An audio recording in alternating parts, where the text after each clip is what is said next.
Agargaon passport অফিসে দালাল বিরোধী বিশেষ অভিযান পরিচালনা করে চক্রের ১৪ জন আটক করেছে র্যাব। সকালে দালালদের দৌরাত্ম্য ঠেকাতে অভিযান পরিচালনা করে র্যাব-২।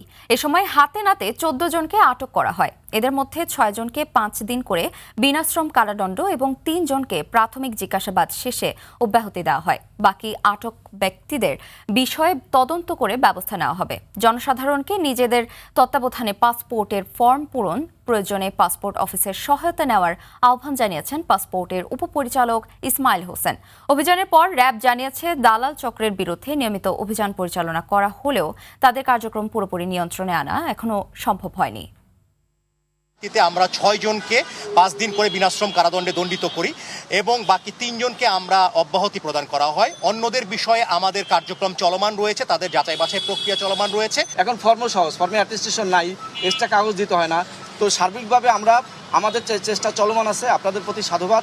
ইনশাআল্লাহ জনগণকে শুধু জানান নিজের তত্ত্বাবধানে ফর্মটা পূরণ করতে, বাকি দায়িত্ব আমাদের।